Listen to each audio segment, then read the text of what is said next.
Hi, I'm Dr. Swathi Sunil Rao, consultant pediatrician and pediatric intensivist, currently working at KMC Hospital, Mangalore.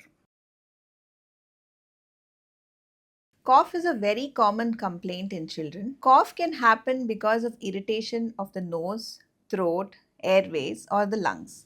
So, how do we know from where the cough is getting generated and what is the problem? So, there are certain small clues which says why the cough is happening. So, if the child is going to sleep and then immediately after few minutes of sleep, the child is having a bout of cough, that means this is an entity called post-nasal drip. That is, your child has a lot of rhinorrhea and a lot of secretions in the throat and the nose. So what happens is during the daytime when the child is playing around, the child doesn't really have a cough. But when the child lies down, these secretions trickle down into the throat and irritate the throat, and child coughs a lot to clear out those secretions. So this is a very minor problem. Just putting some nose drops and suctioning out the secretions just before putting the child to sleep can relieve the cough. Second entity is because of the irritation in the throat. So we call it as pharyngitis, or it's called in simple terms throat infection. So what happens, the bacteria or the virus attacks your throat directly and causes inflammation, swelling and irritation of the throat, and this causes a cough. So here we can use soothing agents like honey, pepper, or home remedies like tulsi, which to come down on the throat infection. But if it is a very severe throat infection, the child is also having severe throat pain and difficulty in swallowing along with cough, and these children will definitely require a course of antibiotics. Next is the Brassy cough, which happens because of the laryngeal infections, which is below the throat, larynx, or nothing but the voice box. So here the cough is also associated with hoarseness of voice, and the voice change can happen, and it is because of the swelling of your vocal cords and edema in your larynx. So that can be self-limiting, and the only treatment that we have here is steam inhalation or humidifying the air within the child's room, which can soothe the cough caused by laryngitis. Next entity is lower down in the lower airways, that is most common is wheezing. So wheezing can happen alone with infection where there is the airway edema and swelling, or it can happen as a part of asthma. So in asthma, usually there will be a background of recurrent coughing episodes which is not associated always with fever. But if the child is having fever as well as the coughing episode, it's usually not asthma. It may be a lower respiratory tract infection which is also causing wheezing. So how do you know that your child is wheezing?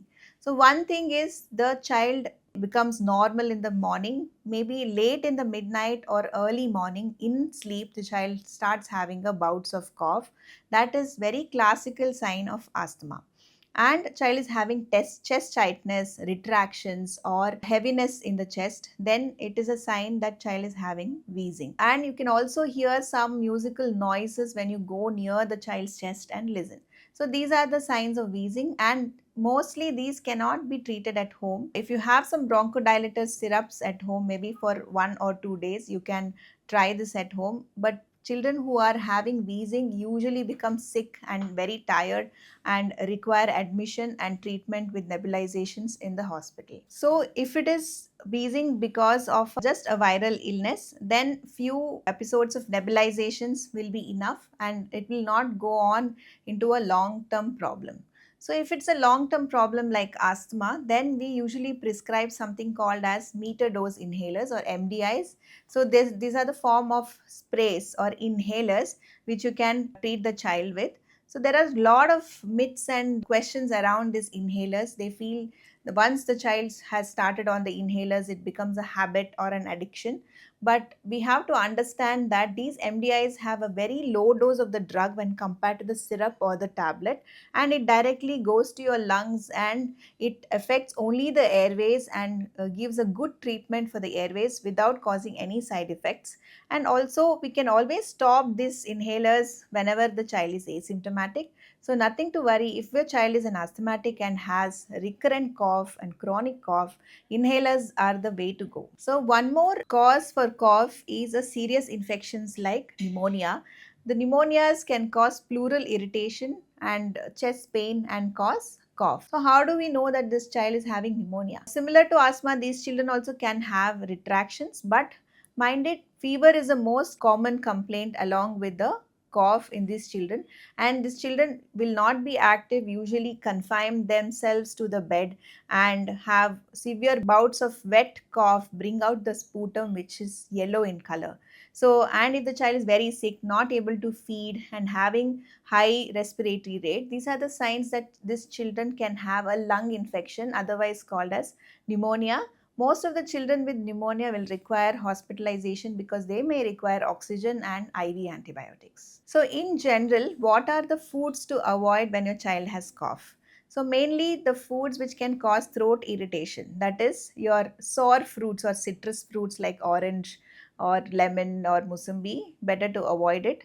Definitely cold sub objects like cold food like ice creams or refrigerated water or juices, better to avoid because it can further cause throat irritation and thicken your secretions. So what are the few home remedies you can use? If it is a pharyngitis or throat infection, you can always use honey and pepper or the liquid made out of the tulsi, you can make it. And steam inhalation, nose drops prescribed by your pediatrician can be a good option to relieve the nose block associated with cough. Then coming to children with asthma, if you have inhalers at home which the doctor has previously prescribed, you can use that as well along with the device called spacer and mask to give adequate doses of those drug which can relieve the cough.